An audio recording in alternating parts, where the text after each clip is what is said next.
Israel और Hamas के बीच पिछले 15 महीने से चल रहे युद्ध पर फिलहाल विराम जारी है, लेकिन इस बीच हमास और इजराइल के बीच युद्ध को लेकर अब चौंकाने वाले खुलासे हुए हैं। इजराइल की सेना ने 7 अक्टूबर 2023 के हमास के हमले को लेकर अपनी जांच रिपोर्ट सामने रखी है।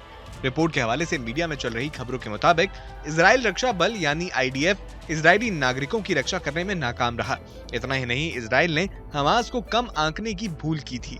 रिपोर्ट में इजरायली सेना ने हमास के उस अटैक को रोकने में पूरी तरह से अपनी विफलता की बात स्वीकार की है।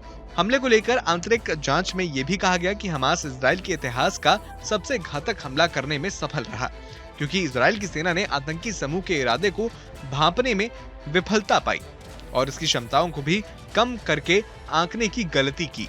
मीडिया में चल रही खबरों के मुताबिक 19 पेजों की इजरायली सेना की रिपोर्ट में कहा गया है कि सेना ने गाजा और हमास को दूसरे नंबर का सुरक्षा खतरा माना, जबकि प्राथमिकता ईरान और हिजबुल्लाह को दी। गाजा को लेकर इजरायली सेना की नीति विरोधाभासी थी।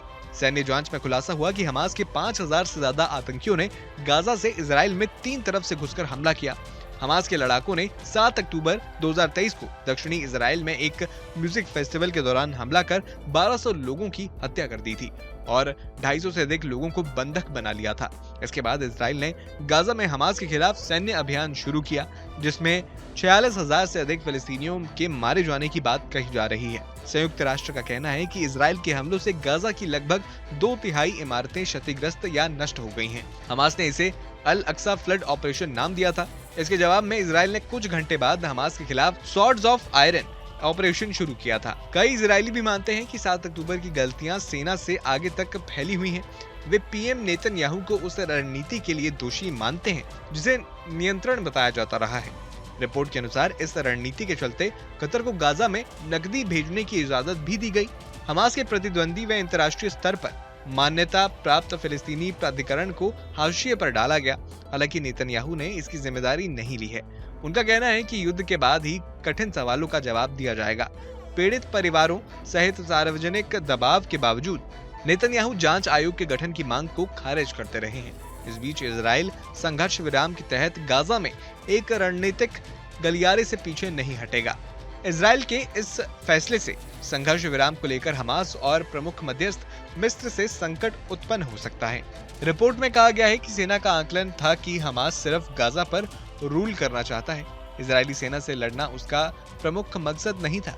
सेना ने हमास की क्षमताओं का गलत आकलन किया। सेना के अधिकारियों का कहना था कि सबसे खराब हालात में भी हमास सिर्फ 8 इलाकों से जमीनी हमला कर सकता है। इसके उलट हमास के पास हमले के लिए 60 से अधिक रास्ते थे। 7 अक्टूबर 2023 से पहले भी हमास 3 मौकों पर हमला करने के लिए तैयार था, लेकिन अलग अलग वजहों से इसमें देरी हो गई। हमले से कुछ घंटे पहले ही इस बात के संकेत मिल गए थे कि कुछ गड़बड़ है। हमास लड़ाकों ने अपने फोन इजरायली नेटवर्क पर स्विच कर लिए थे। इजराइल और हमास पिछले 15 महीने से चल रहे युद्ध को समाप्त करने के लिए सीज फायर और बंधक समझौते पर पहुंच गए हैं। इस बात की पुष्टि अमेरिकी राष्ट्रपति बाइडेन ने की थी। इजराइल और हमास के बीच जंग के दौरान गाजा में अब तक 46,000 से ज्यादा लोग मारे गए हैं। इजराइल और हमास के बीच युद्ध 7 अक्टूबर 2023 से शुरू हुआ था, जब हमास के लड़ाकों ने दक्षिणी इजराइल पर हमला कर 1200 लोगों की हत्या कर दी थी, जबकि 250 से अधिक लोगों को बंधक बना लिया था। इसके जवाब में इजराइल ने एक सैन्य अभियान शुरू किया, जिसमें गाजा के चिकित्सा अधिकारियों के अनुसार 46,000 से अधिक फिलिस्तीनी मारे गए। दोनों पक्षों के बीच 19 जनवरी को सीजफायर डील हुई थी, जिसमें दोनों एक दूसरे के बंधकों की रिहाई पर सहमत हो गए थे। इस सीजफायर डील के तहत बंधकों की रिहाई 3 फेज में होगी, जिसका पहला फेज गुरुवार को पूरा हुआ। इजराइल के अनुसार अभी भी 59 बंधक हमास के कब्जे में हैं, जिनमें से 24 जीवित हो सकते हैं। वार्ता शुरू होने से कुछ घंटे पहले एक इजरायली अधिकारी ने कहा कि उनका देश गाजा में स्थित रणनीतिक गलियारे से सैनिकों को वापस नहीं बुलाएगा। इजराइल के इस फैसले से वार्ता में चुनौतियां पेश आ सकती हैं। फिलहाल आपको ये वीडियो कैसा लगा, हमें कमेंट बॉक्स में जरूर बताएं। न्यूज नेशन अब व्हाट्सएप पर खबरों के ताजा अपडेट के लिए न्यूज नेशन के इस QR कोड को स्कैन करें।